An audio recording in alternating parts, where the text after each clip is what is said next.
Hello and welcome to another episode. Today we're going to do some language connections. If you are learning a foreign language, we're going to give you a tip on how you can use another language that maybe you already know. Maybe it's your native language or a second language. And if you're trying to be a polyglot, you're trying to learn a third language, well, you can use your second language or your first language to help you with some new vocabulary. Yep, that's right. Today we're going to give you some examples. We're going to use the Arabic language as well as the Malay and Indonesian language, and it's a debate on whether it's the same language or a different language. That's the topic of another video. If you're from Indonesia or Malaysia or Brunei, Singapore, Thailand, or you're a native speaker of the language, you can write some comments and let me know what you think, or if you want to hear a video about that. Welcome to the channel. I'm Darren, the traveling polyglot, and I like learning languages. I'm here to help you to improve your language learning skills. If you're trying to learn another language, you can use either your native language or your second language to help you. Say you are from Malaysia, or maybe you speak Malay or Indonesian as a second language, and you want to learn Arabic, or maybe you're an Arab. I'm sure you can speak English if you're watching this channel, but maybe you're going to travel to Malaysia or Indonesia and you want to learn some words. Well, you can use your Arabic. Yes, there are many words that are similar between these two languages, and that's what we're going to look at today. We're going to start off with the very obvious ones. That's the days of the week. So we're going to take a look. We have the days of the week in Bahasa Malay and Bahasa Indonesia. Actually, we should probably start with Sunday, because that is the first day of the week.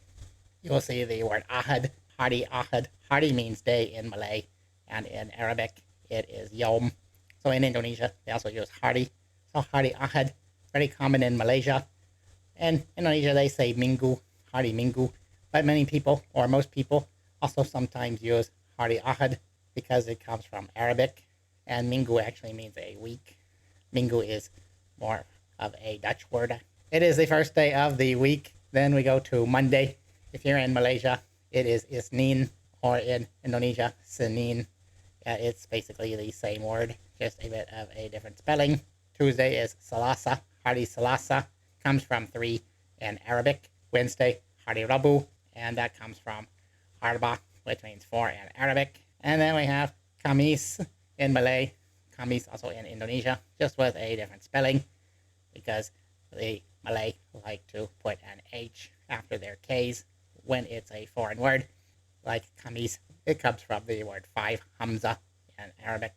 Friday is Jumaat, or add the Malay, add an extra A, make it sound a bit more like Arabic. And it comes from the word Jumaat, that is the Friday prayer. And then we have Saturday, Sabtu, Hari Sabtu. That comes from the word for 7. It's the 7th or the last day of the week. Also a very common word in other languages, like in Spanish or in Russian, Sabato. This is one way you can improve your vocabulary. Like I said, if you're an Arabic speaker and you are traveling in Southeast Asia, it's very easy for you to remember the days of the week and you won't arrive on the wrong day. Or if you're learning Arabic, you can use these words to improve your Arabic skills and to remember the days and the numbers in Arabic. Let's look a bit at the background of these words. So between Malaysia and Indonesia, there's a bit of a difference in spelling. For the word for Monday, Isnin or Senin in Indonesia, they are both derived from the Arabic word. And as I said, the Malay language tends to preserve a more classical Arabic pronunciation. Indonesian, they tend to simplify it. However, it seems like when they speak, they both like to simplify things. You'll see, especially in Malaysia, but also in Indonesia, they use a lot of abbreviations. Or for the days of the week, they will just write Isnin in Malaysia, or Senin. Now on Thursday, Kamis, it's the same pronunciation, but just a bit of a different spelling. Also coming from the Arabic word. The extra H in Malay, it reflects a closer approximation of the Arabic sound. And Jumaat, also the same thing. Malay, they like the double A. And the Indonesians, they tend to simplify it. We have Ahad versus Minggu, which I had just talked about. Ahad comes from the Arabic word for one, which is ahad, surprisingly enough. And Yom Ahad, it means Sunday in Arabic. Hari Ahad in Malaysia, and even in Indonesia. Indonesia, they use the word minggu sometimes, referring to the week. And let's look at the Arabic influence. Actually, we'll start down here for Sunday.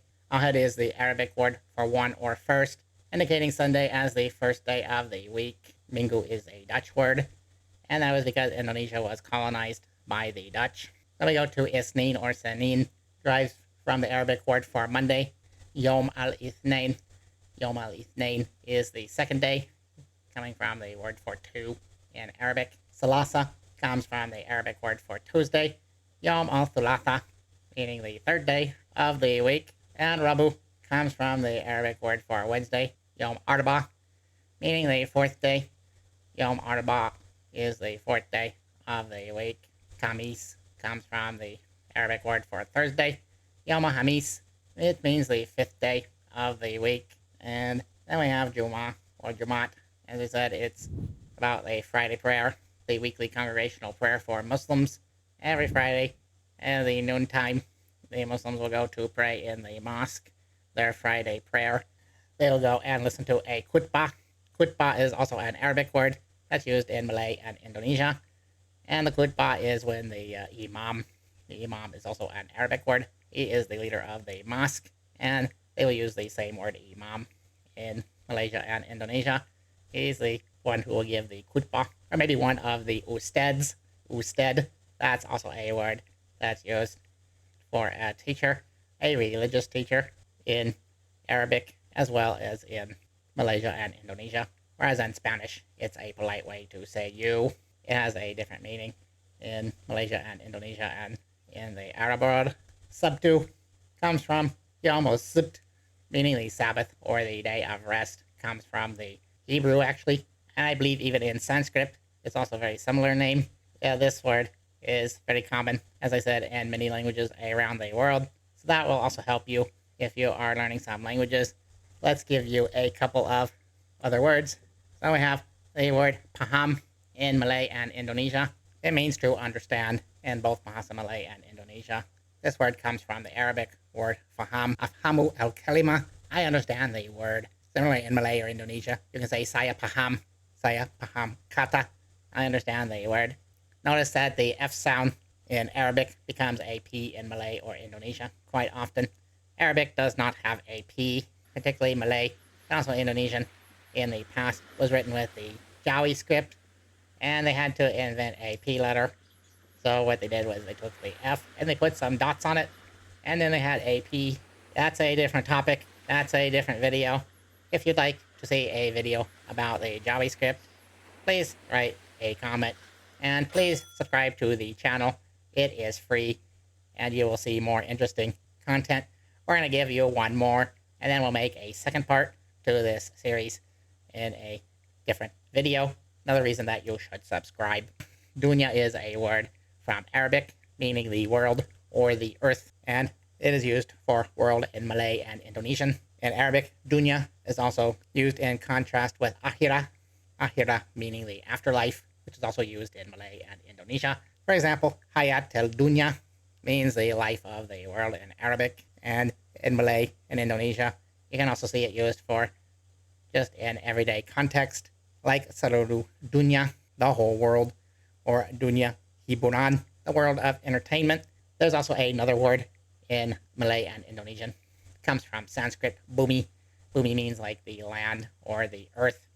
And you might hear it or in word like kumpa bumi, an earthquake. Those are some tips. You're learning a foreign language. You can use another one to help you learn some words.